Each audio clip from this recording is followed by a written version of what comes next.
بسم اللہ الرحمن الرحیم۔ چلایا ہے کہ دجال آئے گا اور بہت بڑا فتنہ ہوگا دجال کا۔ اس وقت جب دجال آئے گا لوگوں کا ایمان خطرے میں پڑ جائے گا۔ دجال چونکہ جب آئے گا وہ اپنے آپ کو رب کہے گا، وہ رب ہونے کا دعویٰ کرے گا، اور اس کے ساتھ شیطانی طاقتیں ہوں گی۔ وہ شیطان سے کام لے گا، کام شیطان کر رہا ہوگا اور لوگ سمجھیں گے کہ یہ کر رہا ہے، لہذا لوگ اس کو رب سمجھنے لگیں گے اور لوگوں کا ایمان خطرے میں پڑ جائے گا، لوگ اس پر ایمان لے آئیں گے۔ ہر نبی نے اپنی امت کو دجال سے ڈرایا ہے۔ نبی پاک صلی اللہ علیہ وسلم نے تمام نبیوں سے زیادہ اس امت کو دجال سے ڈرایا، چونکہ دجال میں آنا اس امت میں ہے۔ دجال کو اللہ رب العزت نے یہ طاقت دی ہوگی آزمائش کے لیے، لوگوں کے امتحان کے لیے، اور شیطانی طاقتیں اس کے پاس ہوں گی۔ شیطان اس کا کہنا مانے گا، دجال کہے گا ایسے ہو جائے، شیطان ایسا کر دے گا۔ دجال مردے کے پاس جا کر کہے گا زندہ ہو جا۔ اب شیطان اس مردے کی شکل میں آئے گا زندہ ہو کر، لوگ سمجھیں گے کہ اس نے زندہ کیا، لہذا لوگ دجال کو رب ماننے کے لیے تیار ہو جائیں گے اور لوگوں کا ایمان چلا جائے گا۔ اسی لیے نبی پاک صلی اللہ علیہ وسلم نے فرمایا میری امت کا سب سے بڑا فتنہ وہ دجال کا فتنہ ہے۔ دجال دجل سے نکلا ہے۔ دجل مکر و فریب اور دھوکے کو کہتے ہیں۔ اسی طرح دجل کا مطلب یہ ہوتا ہے کہ آپ کوئی چیز دیتے ہیں اس میں دوسری چیز ملاوٹ کر کے دے دیتے ہیں، ایسی مکس ہو گئی کہ اب آپ کو پتہ نہیں چل رہا کہ حق کیا ہے، باطل کیا ہے، اوریجنل چیز کیا ہے، دو نمبر چیز کیا ہے۔ اس کو کہتے ہیں کہ فلاں آدمی نے دجل سے کام لیا ہے، فلاں آدمی نے دھوکے مکر و فریب سے کام لیا ہے۔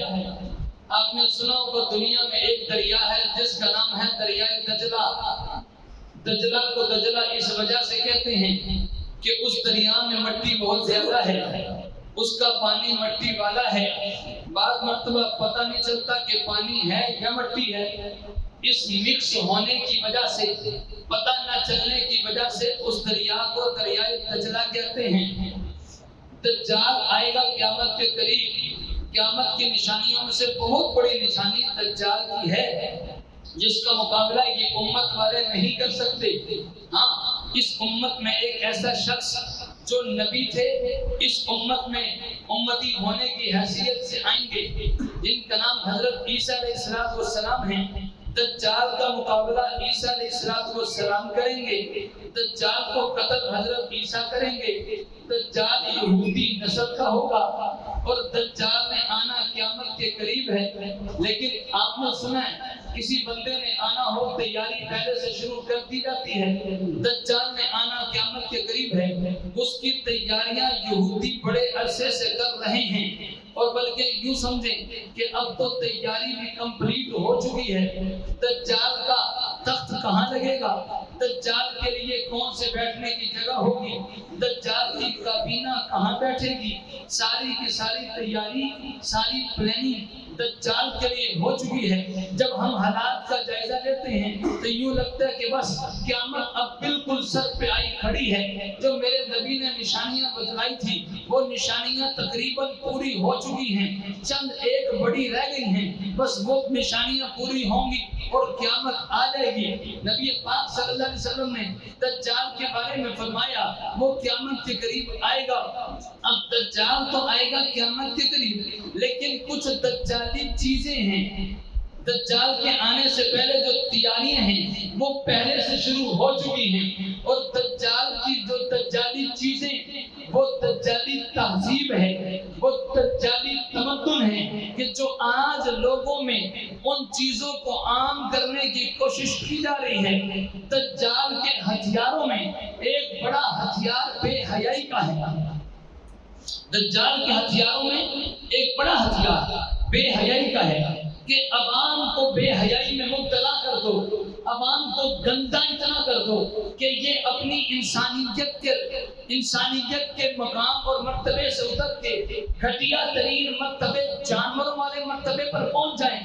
یہ سارا کام دجال کا تھا، اور چونکہ دجال یہودی نسل کا ہے، جب بھی کوئی غلط بات آتی ہے، کوئی غلط بے حیائی والی چیز آتی ہے، سب سے پہلے آتی یہودیوں کی طرف سے ہے، بعد میں مسلمان بھی ان چیزوں میں مبتلا ہو جاتے ہیں، سٹارٹ وہاں سے لیتی ہے، پھر مسلمانوں میں آ جاتی ہے، اور وہ ان چیزوں میں مسلمان بھی مبتلا ہو جاتے ہیں۔ اور اس چیز کا اور اس چیز کے بارے میں یہودیوں کی کتابوں میں لکھا ہے، اور یہودیوں کے ہاں مشہور ہے کہ جب تم نے مسلمانوں کو شکست دینی ہو تو اس کا طریقہ یہ ہے کہ مسلمانوں کے ایمان کو کمزور کرو، اس لیے کہ جب تک مسلمان پکا ایمان والا ہے، مسلمانوں کو کوئی ہرا نہیں سکتا، مسلمانوں کو کوئی شکست دے نہیں سکتا۔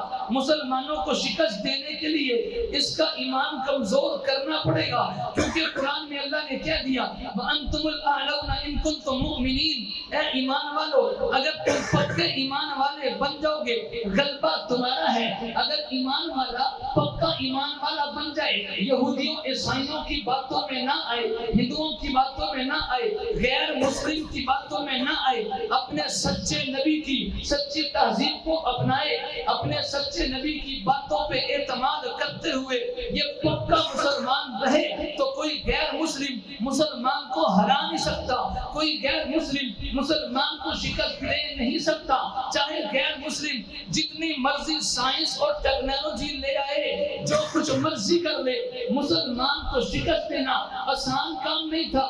اور اس بات کا اعتراف یہودیوں نے بھی کیا ہے کہ مسلمانوں کو شکست دینی ہے، اس کا طریقہ یہ ہے کہ مسلمانوں کا ایمان کمزور کر دو۔ اور مسلمانوں کا ایمان کمزور کیسے ہوگا، اس بات کا اعتراف بھی یہودیوں نے کیا ہے، غیر مسلموں نے کیا ہے۔ مسلمان کا ایمان سب سے زیادہ کمزور ہوتا ہے بے حیائی سے۔ مسلمان کو بے حیائی میں مبتلا کر دو، اس کو بے حیا بنا دو، اس کے دل و دماغ سے حیا کھرچ کے نکال دو، اس کے دل و دماغ میں بے حیائی کو بٹھا دو۔ جب مسلمان بے حیا بنے گا، ایمان کمزور ہو گیا، جب ایمان کمزور ہو گیا تو مسلمان مار ہی کھائے گا، فتح نہیں ملے گی۔